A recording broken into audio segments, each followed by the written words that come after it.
especial, llamados para anunciar las virtudes de aquel que nos llamó a su luz. Somos el pueblo de Dios, su sangre nos redimió y su espíritu dio para darnos poder y ser testigos de Él.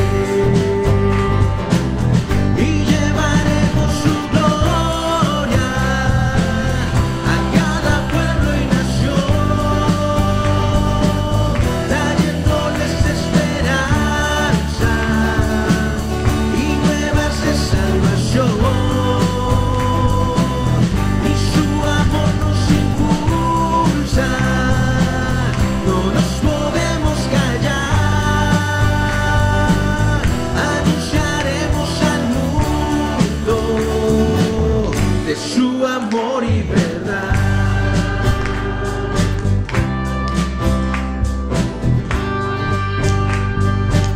Somos el pueblo de Dios,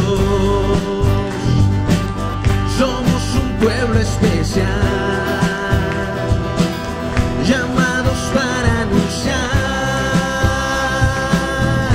las virtudes de aquel que nos llamó a su luz. Somos el pueblo de Dios, su sangre nos redimió y su espíritu dio para darnos poder y ser testigos de Él.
Bien, hermanos, vamos a seguir con esa actitud de adoración a nuestro Dios. Y ahora, hermanos, vamos a hacer a través de una lectura. Vamos a leer en el libro de los Hechos, en el capítulo 2. Vamos a leer Hechos, capítulo 2, de los versículos 41 al 47.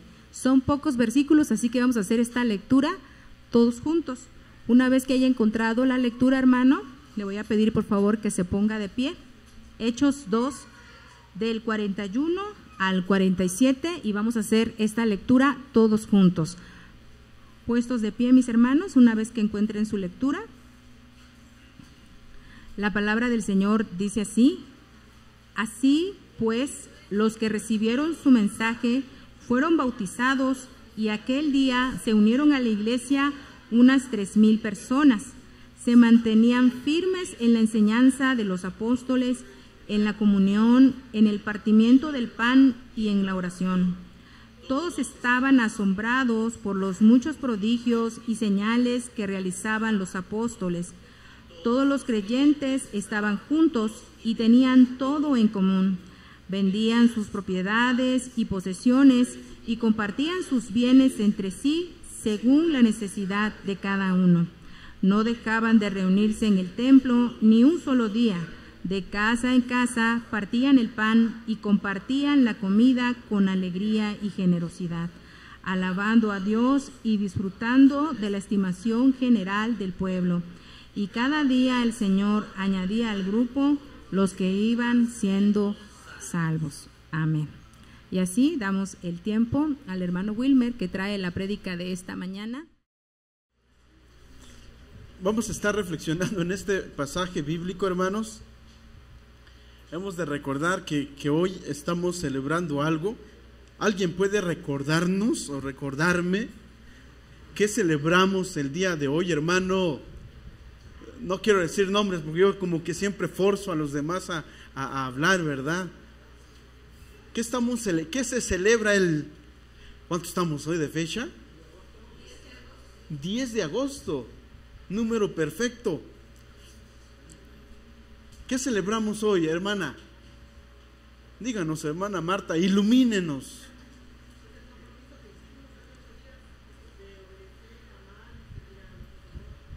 Hace 8 días hicimos, gracias hermana, hicimos un compromiso de amar, de obedecer a nuestro Señor. Y no hay un corazón alegre, no puede existir un corazón alegre si no está comprometido con su Señor, si no está renovado, si no está finalmente convencido de que tiene que obedecer y amar a su Dios.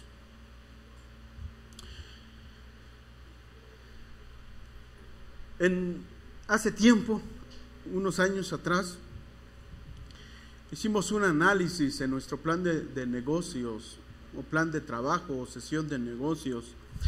Hicimos un análisis de la iglesia y decíamos que la iglesia, hermanos, decíamos que la iglesia estaba desanimada, que el contacto o la comunión que tenían muchos hermanos era poca y que no nos visitábamos. Y muchos de los hermanos, o algunos, para no generalizar, porque sí eran solamente algunos hermanos, no se sentían parte de la iglesia. Y cuando nos reunimos, empezamos a crear algunos propósitos específicos para cambiar ese sentir de la iglesia. Pero cuando empezamos a desarrollar un plan, nos damos cuenta que los que decían que estamos tristes, fríos y apagados, no querían venir a estas actividades que estaban planeadas para avivar el asunto. Y entonces caemos en conclusión, hermanos, que el asunto de una iglesia frívola se trata más de la manera en la que percibimos cada uno en lo individual a nosotros, a la iglesia. En otras palabras, la iglesia, el problema no se centraba o no era su centro en la iglesia misma, sino en aquellos que no se sentían parte de la iglesia. ¿Sí me estoy dando a entender? Entonces, nuestra perspectiva de cómo vemos a la iglesia es importante, y es muy importante porque en realidad la perspectiva que tenemos de nuestra iglesia, esa perspectiva en realidad ¿cómo diría esto? Quien recae o quien se centra esa mala perspectiva que tenemos es en uno mismo. Porque si ahorita preguntamos, hermano Jorge, ¿cómo hoy vio el ambiente de nuestra iglesia? Muy bien y alegre. Esa es la perspectiva de nuestro hermano. Hermana Yara, ¿cuál es el ambiente que hoy sintió en la iglesia? ¿Cómo se sintió usted en la iglesia? Usted en la iglesia. ¿Sí me estoy dando a entender? cómo se sintió usted en la iglesia, no cómo vio a la iglesia, sino usted cómo se sintió, hermana. A gusto. Hermano Luismi, con mano poderosa, dijo el hermano. Y nos vamos a dar cuenta, hermanos, que esa perspectiva que nosotros tenemos, en realidad no puede ser una evaluación concreta de nuestra iglesia. La perspectiva que nosotros tenemos de una iglesia, evidentemente y finalmente, es la evaluación que cada uno de nosotros nos hacemos a nosotros mismos. Porque creo que la pregunta debería ser es, ¿cómo nos sentimos nosotros en la iglesia? No cómo la iglesia se siente o cómo la iglesia es. ¿Sí me estoy dando a entender? Y entonces, cuando nosotros decimos que me siento, que tenemos una iglesia fría, pregúntate, ¿cómo te sientes tú en esa iglesia? O sea, tú, bueno, yo me siento frío. Ok, entonces cambia. Pensemos en que ahora la iglesia no es la que está fría, somos nosotros en que finalmente estamos, ¿qué? Fríos. Ahora, si nos sentimos frío o te sientes frío en esta iglesia, La Esperanza, piensa cómo vas a hacer para que ese sentir, ese mover, esa acción, esos ánimos puedan cambiar. Y hoy quisiera hablar de los resultados de convertirnos en seguidores de Cristo. Y yo creo que estos resultados, hermanos, hacen que nosotros dentro de la iglesia nos mantengamos con ánimo. Esto que yo voy a enseñar hoy, una vez lo he predicado esto una vez. Y cuando predico esto, un hermano me dice, lo que usted está pensando en hacer o crear, o la manera en cómo se ve la iglesia, yo creo que lo que usted está soñando es una utopía, me dijo el hermano. ¿Qué es una utopía? Un sueño que ¿qué, hermano? Un ideal, algo que alucinamos. Los norteños tal vez dirían sueños guajiros, sueños que, como cuando hablamos del amor platónico, nunca vamos a alcanzar ese sueño. Es un ideal, es una idea que finalmente está muy lejos. Y entonces el hermano dijo, lo que usted está diciendo, hermano, es una utopía. Y yo dije, pues está bien, es la perspectiva de usted. Y el hermano se alejó. ¿Y qué creen que pasó? 6 meses después el hermano se para frente a la iglesia y dice, hermanos, yo quiero pedir perdón. Porque cuando yo me alejé de la iglesia, mi familia, ¿qué pasó con mi familia? Se desunió. Y si creemos que esto en hechos es una utopía, hermanos, por lo menos deberíamos luchar y esforzarnos para alcanzar una iglesia unida. Por lo menos. Antes de continuar, oremos, hermanos. Mi buen Dios y Padre que moras en los cielos, te damos gracias en este momento. También te quiero pedir por mis hermanos, Señor, por mí mismo, que tu palabra en este tiempo, Señor, haga algo en nuestros corazones, que pueda animarnos, que pueda consolarnos. Pero también sabemos que tu palabra a veces es pesada para nosotros que a veces estamos fríos o que no queremos hacer tu voluntad. Es pesada porque nos confronta y hace que dejemos nuestros propios sueños, hace que dejemos tu voluntad, hace muchas veces que dejemos nuestra propia voluntad. Por eso te pedimos que tengas misericordia de nosotros, que nuestros hermanos puedan tomarle mucha importancia en las escrituras, a tu palabra, a lo que tú les estás diciendo, Señor, y que nadie se ponga de pie para salir a tomarse un café, para salir quizás a hacer alguna cosa, Señor, sino que este sea un tiempo en donde estemos apartando para que tu palabra esté siendo confirmada en nuestros corazones. Y ayúdanos, Padre, a poder cumplirla. Bendito seas. En Cristo Jesús te alabamos y te bendecimos y te damos gracias por todo y en todo. Amén. Hechos capítulo 2, del versículo 41 al 47, son los resultados o las consecuencias de convertirnos en seguidores del Señor Jesús. Pedro estaba predicando a los judíos. Habían de todas lenguas, ¿ok? Cuando él termina de predicar o de enseñar, la pregunta de los que le estaban escuchando es: varones hermanos, ¿qué haremos? Esta es la pregunta de aquellos que les estaban escuchando. ¿Cuál debería ser la pregunta a nosotros también? Para nosotros, ¿qué pregunta deberíamos hacer nosotros ante Dios cuando nos enseña algo? Pensemos en un corazón receptivo. Porque aquí se demuestra un pueblo ahora sí que está escuchando y que está receptivo a lo que están diciendo los apóstoles, o por lo menos al apóstol Pedro. ¿Cuál fue la pregunta que ellos hicieron? ¿Alguien recuerda? Es esa que ya hice. Varones hermanos, ¿qué haremos? ¿Cuál fue la respuesta de Pedro? ¿Alguien recuerda? Que no sea el pastor, porque el pastor ya sabe mucho de por sí. ¿Alguien recuerda?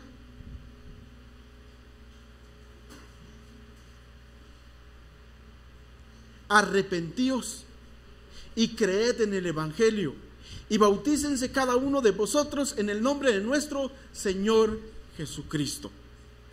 Y después de eso, cuando la gente que le está escuchando, nos vamos a dar cuenta, hermanos, que parece ser que después de allí hubieron resultados, y esto se va a convertir, yo lo veo como en una fiesta. En una fiesta, ¿por qué? Porque ahora el Espíritu Santo y el Señor Jesucristo habita ¿en dónde? En nuestros corazones. Por lo tanto, antes de continuar, yo les invito a que nos memoricemos el siguiente versículo. Vean qué dice el siguiente versículo. Dice así: jóvenes, esto se los van a aprender a ustedes. Nos van a acompañar nuestros jóvenes y nuestros ancianos. Respondió Moisés. ¿Dónde están los jóvenes? Levanten su mano. Jóvenes no casados, porque ya sé que todos somos jóvenes. Levanten sin miedo, así como cuando nos portamos mal en casa y lo hacemos sin miedo, así. Ok. Nomás ese cachito.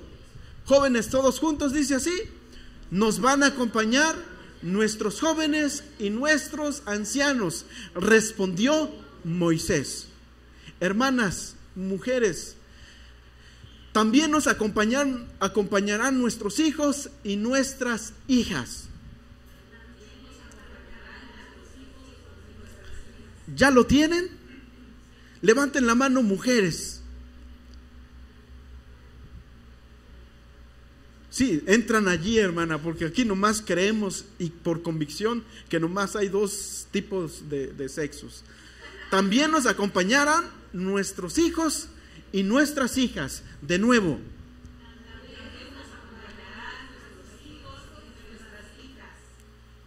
Varones adultos y nuestros rebaños y nuestros ganados, pues vamos a celebrar la fiesta del Señor. De nuevo, y nuestros rebaños y nuestros ganados, pues vamos a celebrar la fiesta del Señor. Yo también tengo que volvérmelo a aprender, porque yo me la sé en Reina Valera. Vamos a repetirlo de nuevo. Ahora vamos jóvenes. Jóvenes nada más. 1, 2 y 3.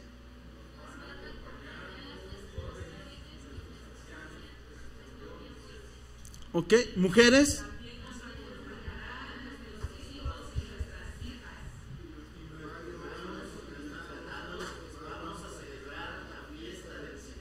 Regrésale una más. No pásale, eso, gracias. No, antes, así. Ahora sí, jóvenes. No, jóvenes nada más. No les dé tip, hermana. Ellos son buenos para eso.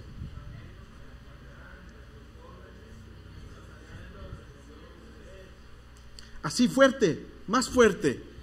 De nuevo.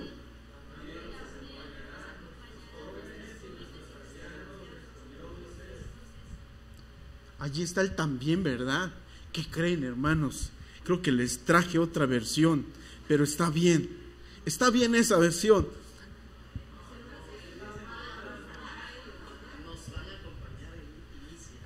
Es que ellos empezaron con también, ¿verdad? Y yo dije, aquí yo tengo diferente. Es que la hermana Abril les dio un tip, pero un mal tip. Ahora sí, hermanas, por favor.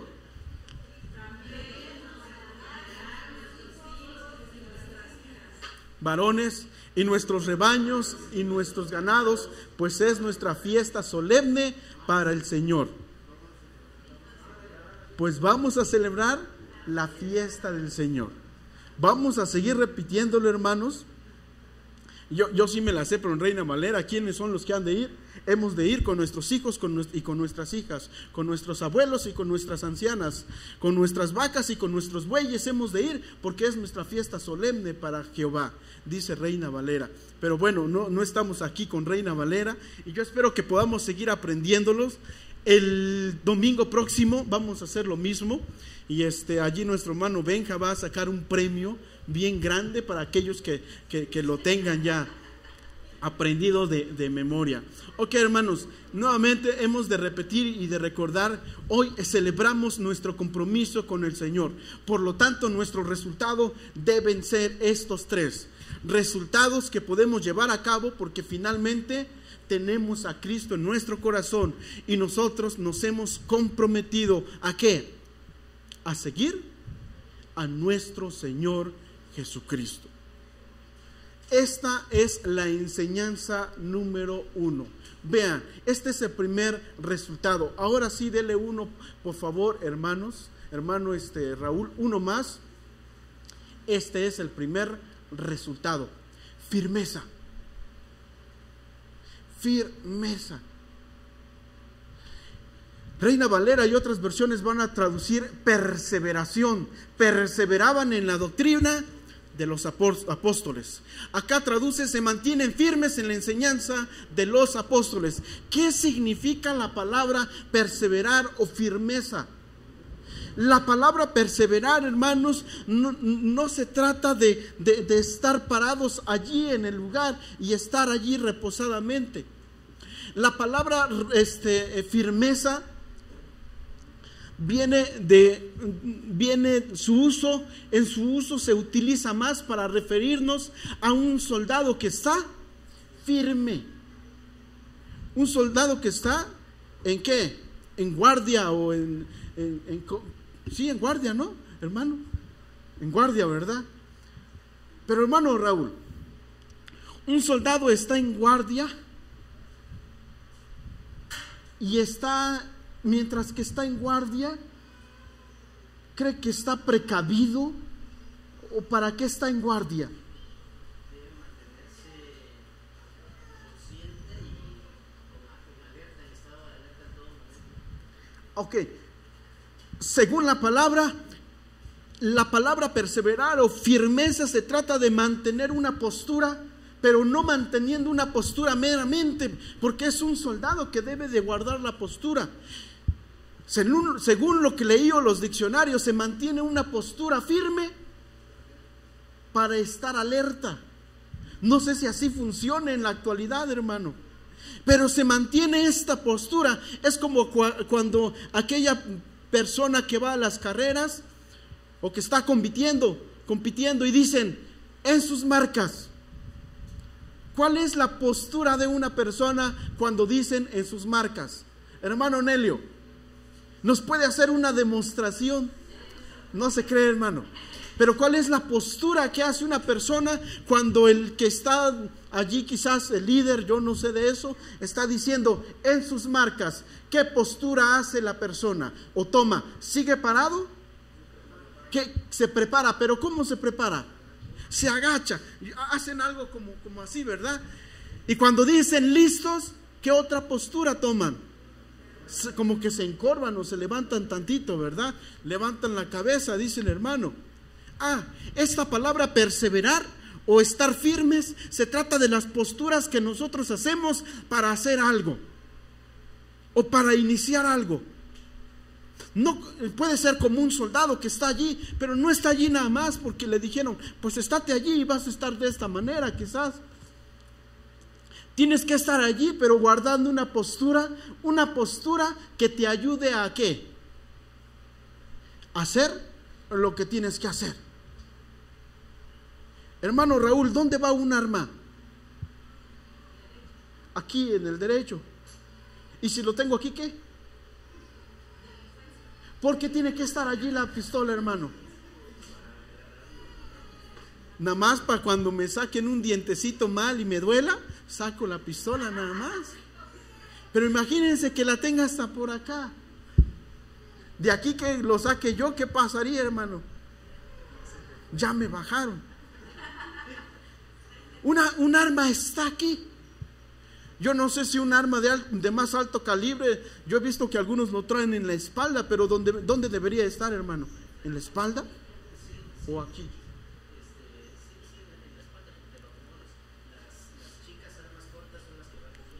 Ok, pero yo creo que siempre van allí por algo, ¿verdad?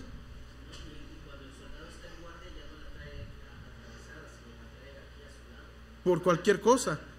Ah, ok, listo para cualquier cosa. Ah, hermanos, la palabra firmeza o perseverar se usa para esto. Se trata de tomar una postura para que en el momento en que nosotros se nos atraviese algo, para que en el momento en el que nosotros escuchemos la voluntad de Dios, ¿qué creen que hemos de hacer? Accionar lo más pronto posible. Accionar lo más pronto posible. La postura en la que deberíamos de estar nosotros es en sus marcas, listos, fuera. Y el texto dice, se mantenían firmes, se mantenían perseverantes. En otras palabras, otros diccionarios dicen, estar dedicado a, tener la postura para hacer algo. Pensemos en esta palabra. ¿Estamos nosotros perseverando o firmes? ¿Estamos en la postura correcta para que una vez el Señor diga, fuera, nosotros salgamos? Uy, espéreme, hermano, me voy a poner todavía mi zapato. Pues así no funciona, ¿verdad? Y el texto dice, se mantenían firmes. Vean, para mí es como dicen los carismáticos, es una cachetada del Espíritu. Se mantenían firmes ¿en qué? En la enseñanza. Prestos, firmes, en guardia. ¿Para qué? Para aprender. Perseveraban en la doctrina de los apóstoles, dice Reina Valera. Allí no aparece la palabra, no aparece logos, aparece la palabra didaje, que tiene que ver con doctrina, con enseñanza. Se mantenían firmes en la enseñanza, en todo lo que los apóstoles estaban diciendo. Prestos. Esta es la primera consecuencia de haberse convertido en seguidores del Señor Jesucristo. ¿Cuántos de nosotros pasamos por esta consecuencia o por este resultado? ¿Recuerdan cuando nosotros antes estábamos prestos? Yo recuerdo de cuando recién me convertí. Yo nomás veía la llamada del pastor y ya sabía que era para algo y me alistaba e iba corriendo. Y estaba allí, sin importar en donde quiera que estuviese. En otras palabras, estaba ¿qué? Firme, alerta, perseverando. Estaba en la postura correcta. Y esta es la manera en cómo nosotros, hermanos, debemos de estar. Necesitamos estar en la postura correcta para aprender. necesitamos estar firmes en la enseñanza. Necesitamos perseverar en la enseñanza. Pero un soldado que está firme allí, hermanos, como referencia a nuestro hermano Raúl, ¿cuándo se mueve un soldado, hermano, que está apostado?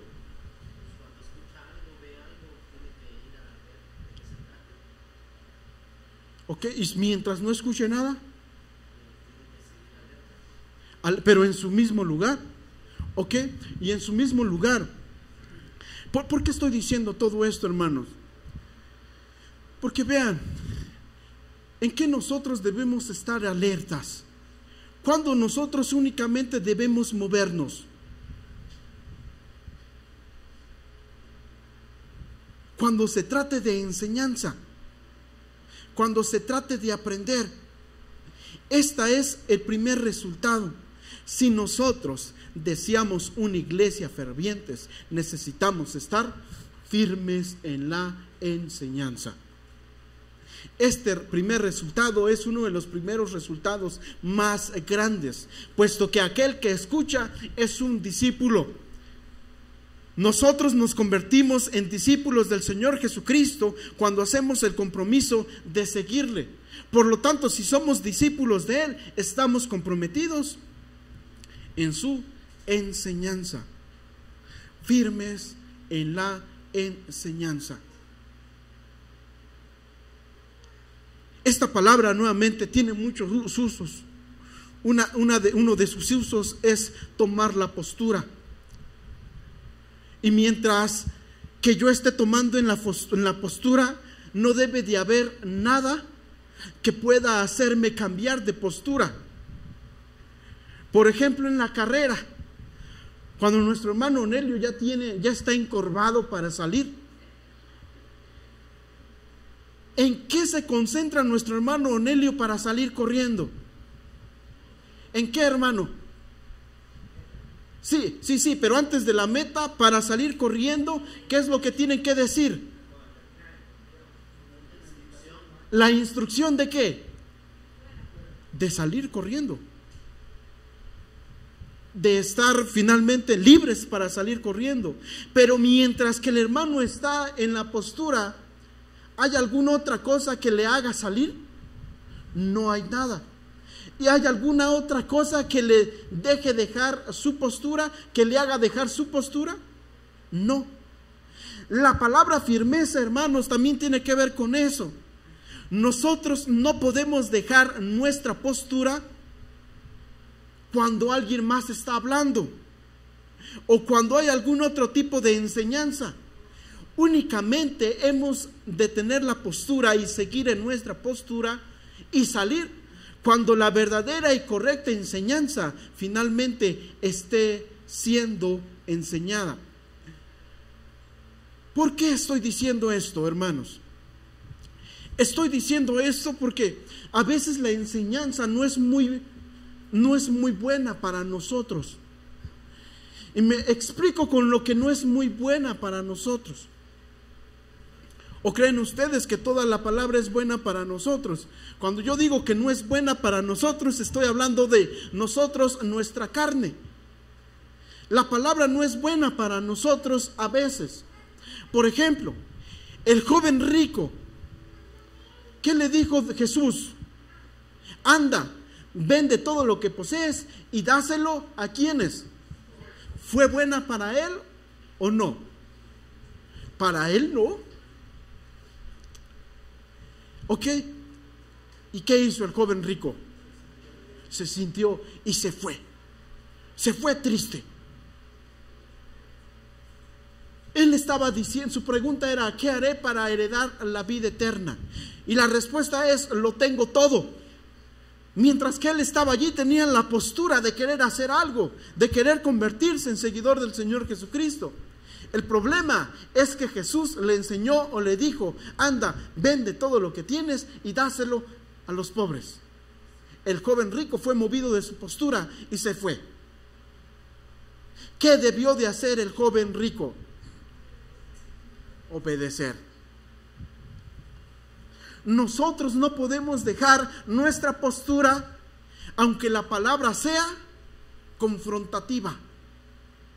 Porque nuestra carne siempre cree que quiere escuchar cosas bonitas.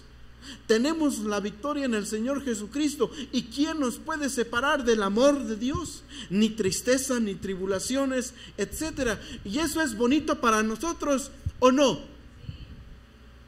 Pero ¿qué hay cuando nos dicen que nos comprometamos en público? ¿Eso es agradable?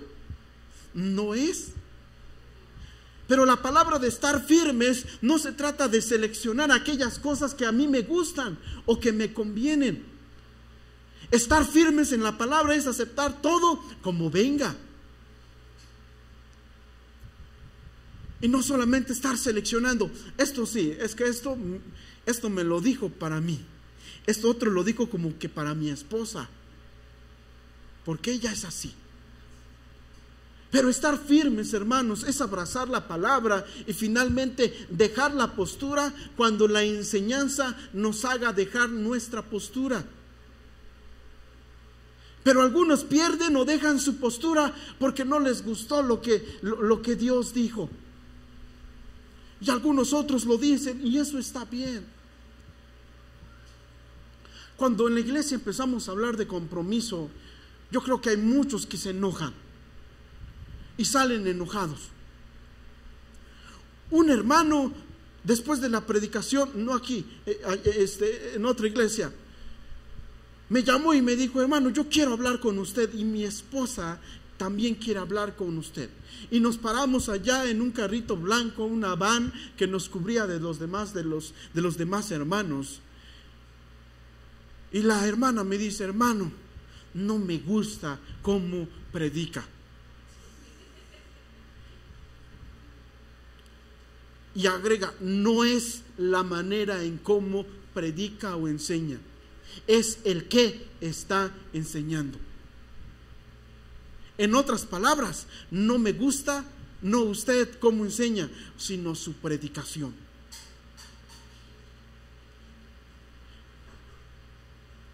Y es que cuando hablamos de compromiso, Satanás se enoja, no está contento. Y yo entiendo, hermanos, que a veces mis palabras son duras. Y he de pedir perdón por aquellas palabras que salen de mi boca y que son solamente hombres. Palabras que vienen solamente de emociones.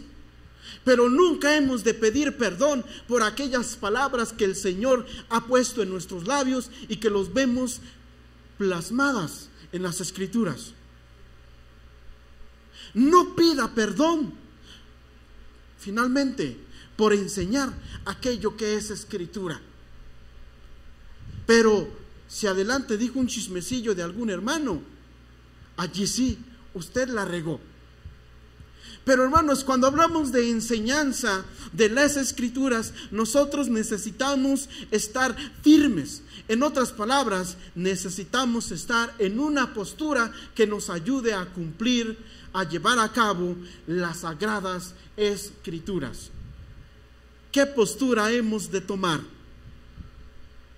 ¿Qué corazón, qué sentir debe de tener o debe haber en aquel corazón que se mantiene firme en la enseñanza de nuestro Señor?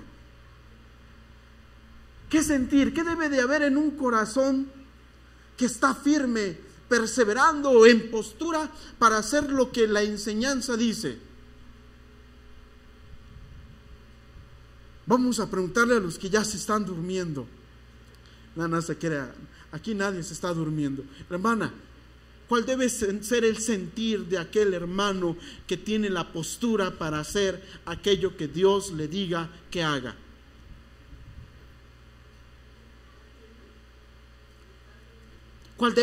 ¿Qué debe haber? ¿Qué emoción o sentir o sentimiento debe de haber en su corazón? Una persona que se mantiene en la postura.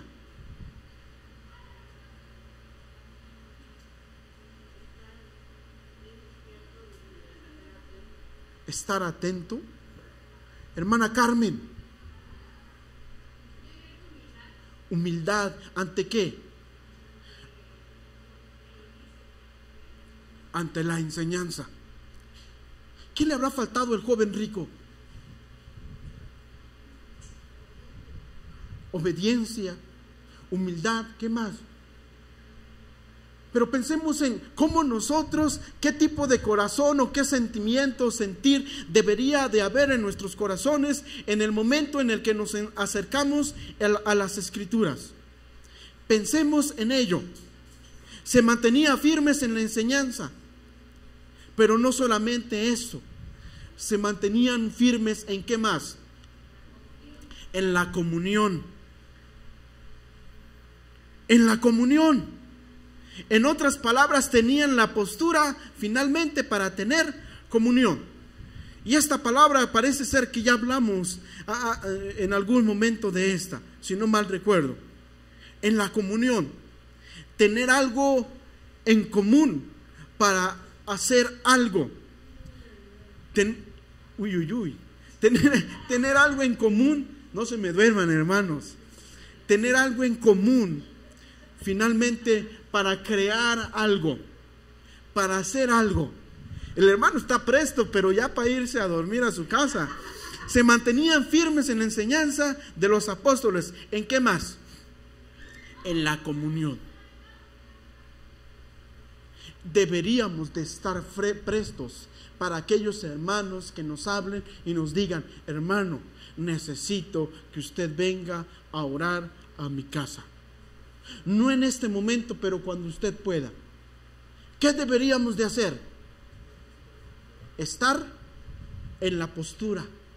Para cuando un hermano caiga en el hospital, ¿qué deberíamos de hacer nosotros?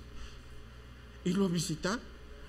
¿Sería bueno hacer grupitos para ir al doctor, al hospital y ver cómo va nuestra hermana Berta? Yo sé que no van a pasar todos, pero con que pase uno y le diga: allá hay 5 hermanos más que están orando por usted allá afuera, no pueden pasar, pero aquí están.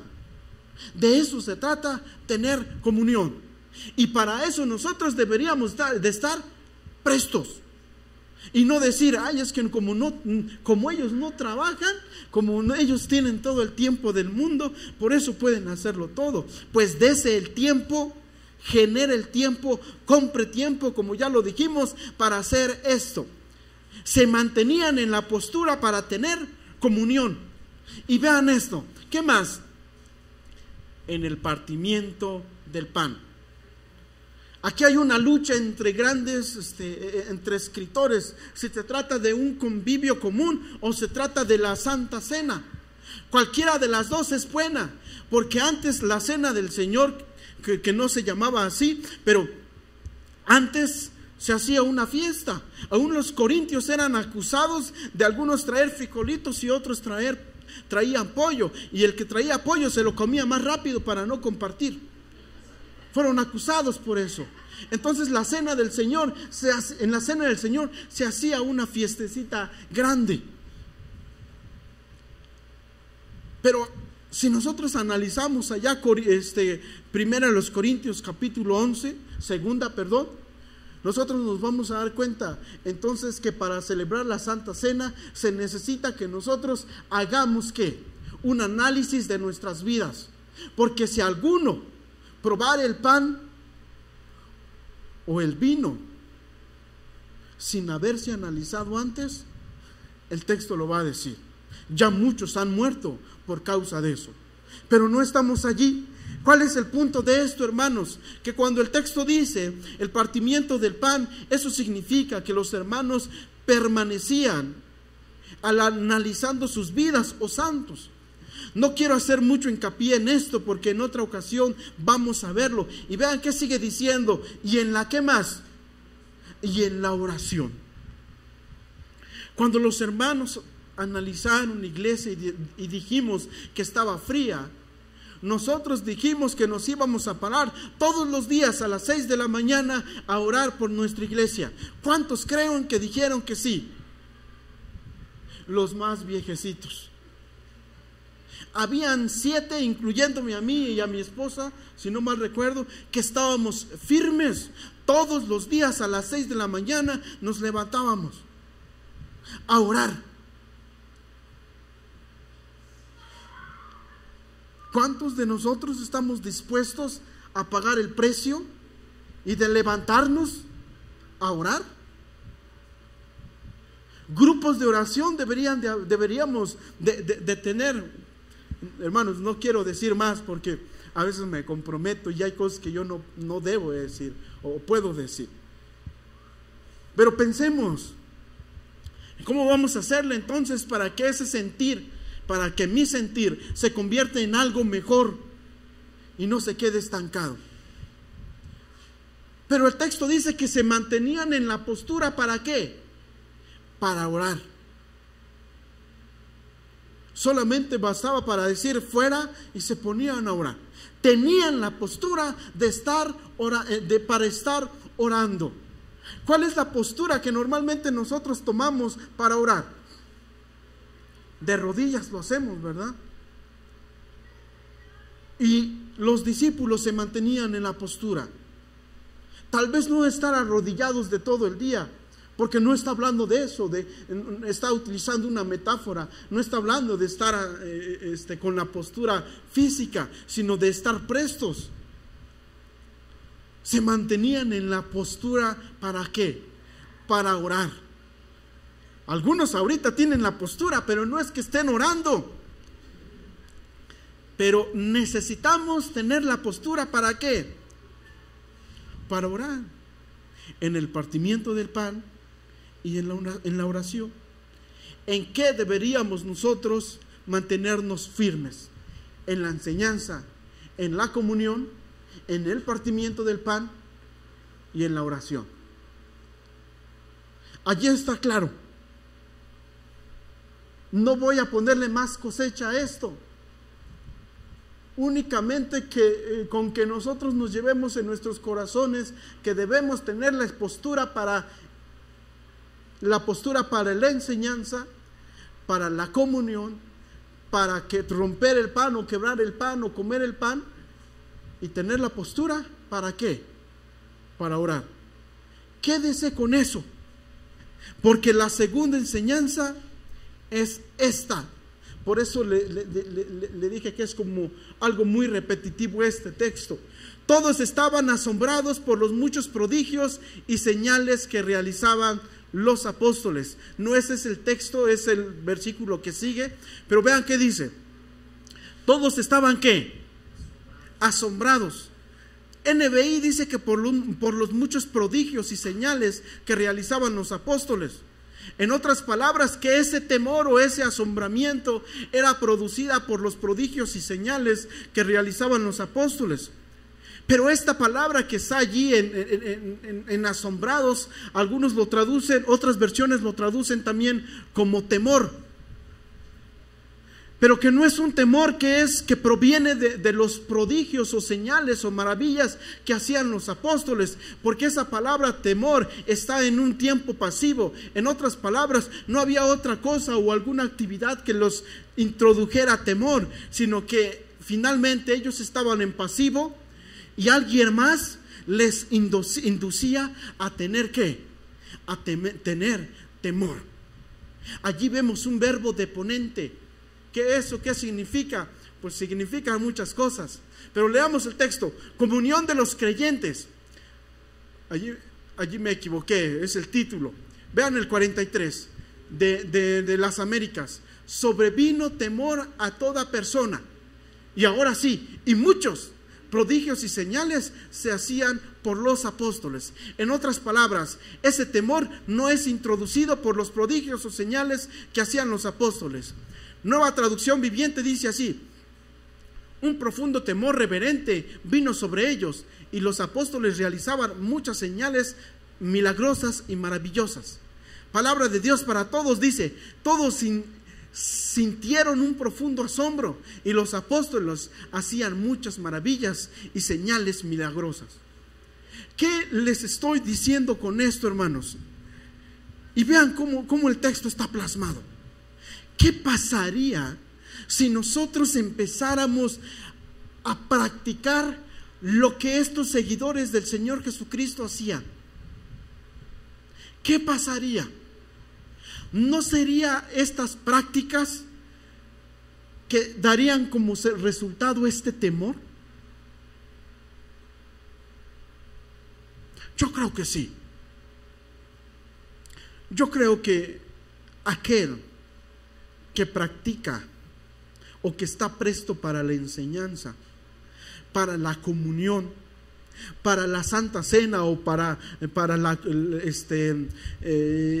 lo dejemos en Santa Cena porque no quiero entrar en más detalles, y para la oración, aquel que está presto para la enseñanza, para la comunión, para la Santa Cena y finalmente para la oración, yo creo por convicción que Dios pone temor en su corazón.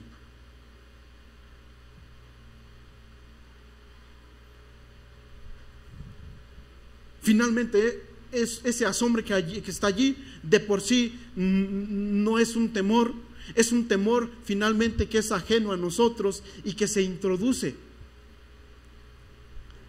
Pensemos ahora en nosotros, ¿en qué momento Dios introduce temor en nuestro corazón? Temor hacia Él. Claro que cuando nos convertimos, pero ¿en qué más momentos?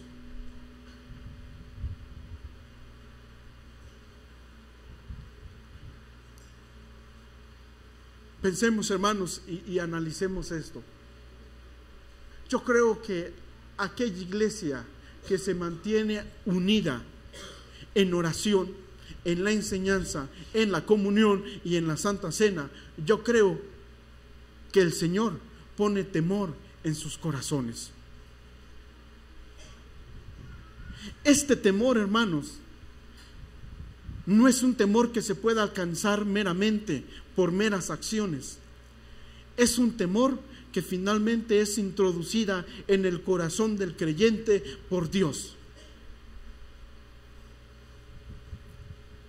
Pensemos en por qué no tememos a Dios. ¿Por qué no hay temor de Dios en nuestros corazones? Vemos cualquier pecado que se nos atraviesa y caemos. ¿Por qué? ¿Por falta de qué? Por falta de temor. La siguiente enseñanza es esta: apoyo mutuo. El apoyo mutuo es el resultado de convertirnos en un seguidor o seguidores de nuestro Señor Jesucristo. Dice así el versículo 44: todos los creyentes estaban como juntos y tenían todo en común. Y tenían en común todas las cosas, dice otra versión.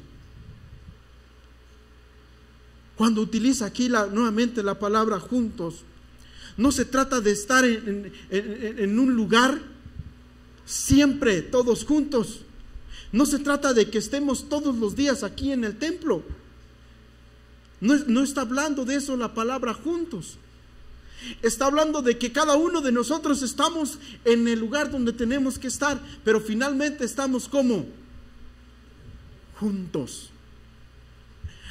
Yo pongo allí apoyo mutuo. Estaban juntos. Usted está en el trabajo y le hablan del trabajo porque ni Dios lo quiera, porque su hijo o su esposa sufrió un accidente. ¿Qué haría usted?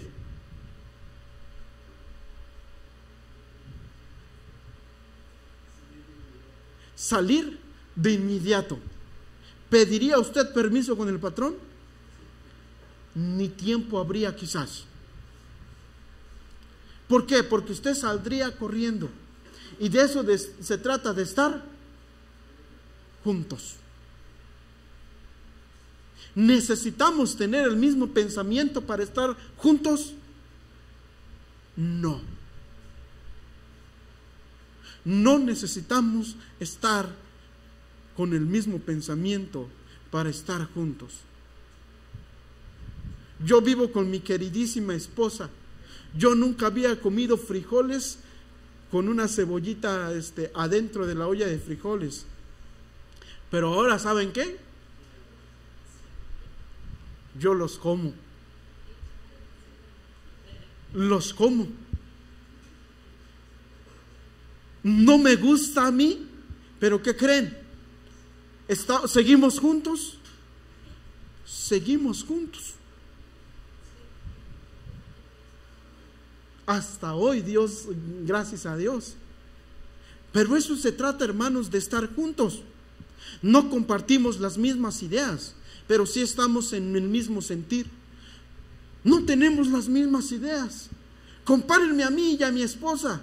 Claro que más guapa es ella, pero comparémonos en ideas. Ustedes ven a mi esposa y ella sí es amable. Yo no soy tanto. Ella sí se desprende, es bondadosa. Yo voy a darle algo a un hermano, lo pienso 3 veces si lo necesita en realidad. Pero somos bien o bastante opuestos. Cuando no hablemos de culturas, porque ella es de Tampico y yo soy de Chiapas. O sea, culturas totalmente opuestas. Culturas totalmente opuestas. Pero estamos juntos. Estamos juntos. A veces nos ponemos de acuerdo y a veces, ¿qué creen? No, pero de todas maneras se hace. Porque estamos en el mismo sentir. No tenemos la misma idea, pero sí permanecemos juntos. Hermanos, el apoyo mutuo es para permanecer juntos, estar unidos. No me gusta cómo predica el hermano, pero lo voy a hacer, porque Dios lo dice así también. ¿Estamos qué? Juntos. Estamos juntos. Y de eso se trata, hermanos, de estar juntos. Apoyo mutuo. Todos los creyentes estaban juntos y tenían en común, y tenían todo en común. ¿Qué es tener todo en común?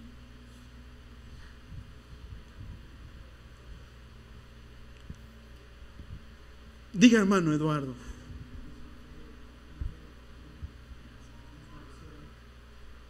Bueno, una fe en común, una misma visión, una misma misión, mismos propósitos. ¿Qué más? Hermano Jera, ¿qué es tener todo en común? Ya vamos a irnos, hermano. Todo en común. ¿La misma qué? La misma dirección. Hermano Efrén, usted sí sabe, hermano. Es cierto lo que dice nuestro hermano Jera.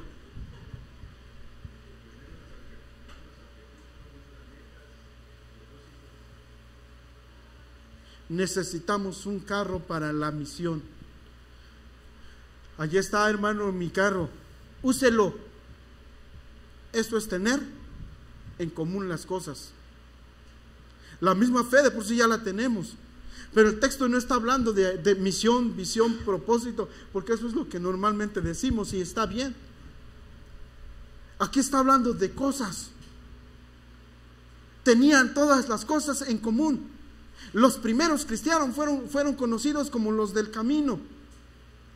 Y nosotros nos vamos a dar cuenta, ya tuvimos mucho tiempo de que el hermano nos predicara de Hechos, nos vamos a dar cuenta que la iglesia, la primera iglesia que existió en esta vida, se dedicó 100% al reino de Dios, a tal grado que los hechos no son llamados hechos de los apóstoles, sino hechos del Espíritu Santo. El Espíritu Santo obrando en la vida de todos los apóstoles y aún de los que no eran, para el reino de Dios. Tenemos a la iglesia primitiva, una de las, no sé si es de las únicas, pero una iglesia que se dedicó a llevar a cabo el reino de Dios y tenían todas las cosas en común. Hermano, mi novia vive en Oclotlán de Morelos, présteme su carro, espérenme tantito. Bueno, allí ya son otras cosas.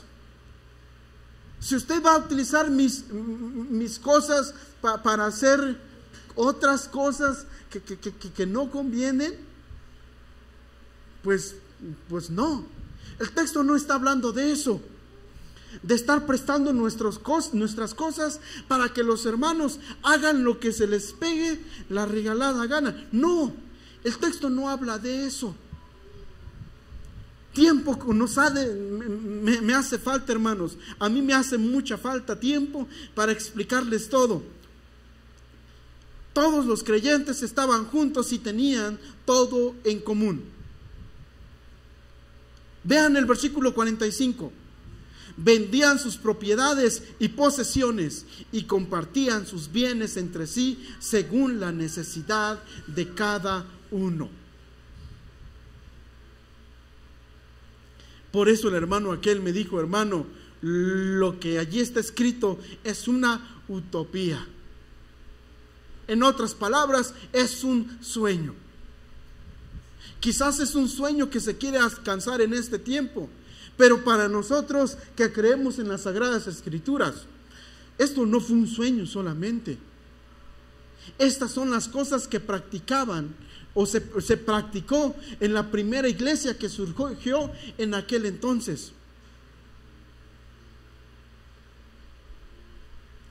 Pensemos en las cosas que tenemos y que podemos utilizar para el reino de Dios. ¿Y cómo hemos de utilizarlas? Vendían sus propiedades y posesiones y compartían sus bienes entre sí según la necesidad de cada uno. Filipenses 2:1 dice así: por tanto, si tienen algún estímulo en su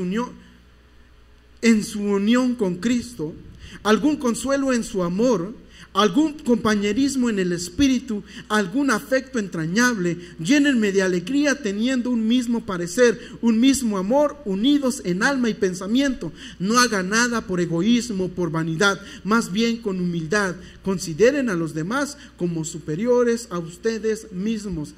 Esto, hermanos, no me va a dar tiempo de explicarlo o de enseñarlo. El domingo que viene, si Dios primero, si quiere, lo vemos. Pero creo que voy a terminar hasta aquí, porque el tiempo se me fue. Únicamente quiero darles la última enseñanza, para que no se me duerman. Adoración mutua. Versículo 46 dice así, leemos todos juntos, hermanos, por favor. No dejaban de reunirse en el templo ni un solo día. De casa en casa partían el pan y compartían la comida con alegría y generosidad.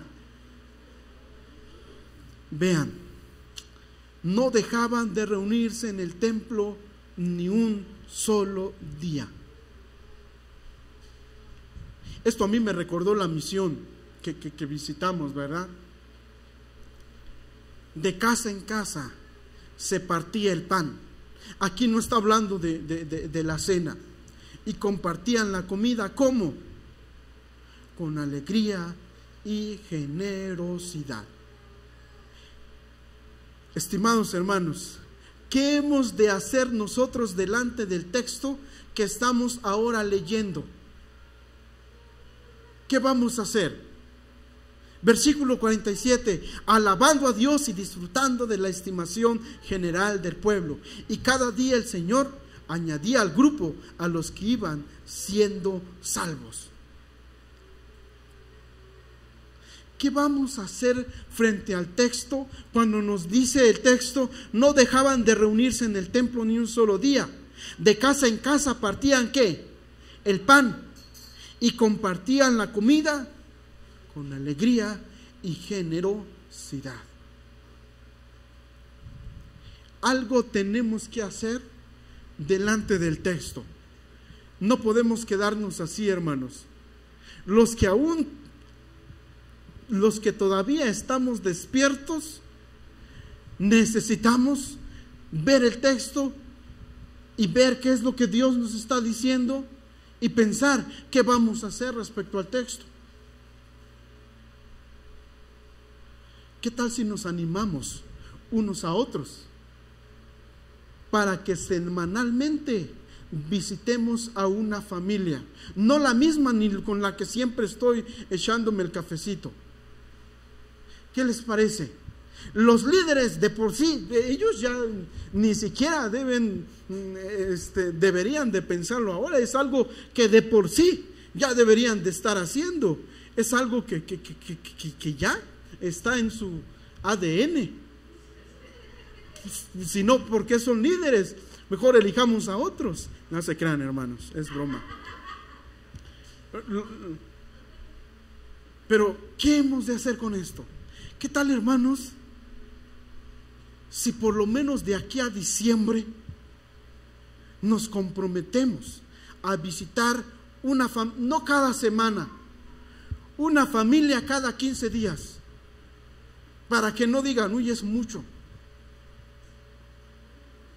¿Qué les parece? El hermano Efraín ya dijo amén. ¿Qué tal decimos un amén y nos vamos parando, poniendo en pie, si tenemos ese mismo sentir?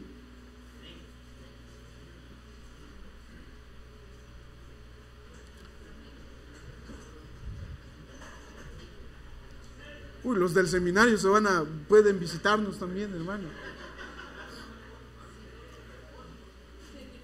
Pues vamos a orar. Mi buen Dios y Padre, te damos muchas gracias en este tiempo y en este momento. Gracias te damos. No se me viene otra cosa más que decir, porque veo mis imperfecciones y mis errores que cometo, Señor, y que eso me hacen estar en mal con mis hermanos, o me hacen no tener una buena comunión. Por eso te pido que seas conmigo y que seas con mis hermanos. Si hay alguna palabra que ha salido de mi boca en las predicaciones anteriores y que ellos han creído que es una pedrada o que lo dije por ellos, Padre, te ruego que seas con ellos, porque bien sabes que nosotros no nos dedicamos a destruir a nadie. Lo único que queremos y nuestro propósito es edificar a tu iglesia. De lo contrario, Señor, no deberíamos de estar en el ministerio. Por eso te ruego, Señor, que me dejes ver algunas cosas y me hagas corregirlas, para que pueda estar en una buena comunión con mis hermanos. Ayúdame a hacerlo con alevosía, que esto se pueda dar intencionalmente. Te pido por mis hermanos. Desconozco lo que hay en su corazón y sus emociones, pero nuestro deseo es que ellos puedan estar en comunión contigo y después con cada uno de nuestros hermanos. Sabemos que tenemos corazones tristes, apagados. Permítenos iluminarnos, Señor. Permítenos que tu presencia, tu palabra, tu Espíritu Santo nos hagan volver y que haya frescura en nuestros corazones. Te pido hoy, Señor, por los que se pusieron de pie y que se comprometieron a visitar una familia cada 15 días. Sé tú con ellos y ayúdales, Padre, en esto que nos hemos propuesto. Y que cada que nos visitemos podamos orar unos por otros, podamos orar por el pastor, podamos orar por su familia, podamos orar por los diáconos, podamos orar por aquellos que están en algún ministerio, y podamos orar también por aquellos que no lo están. Bendícenos, Señor, y ayúdanos a cumplir este propósito que nos hemos puesto. En Cristo Jesús te bendecimos y te damos gracias por todo. Amén.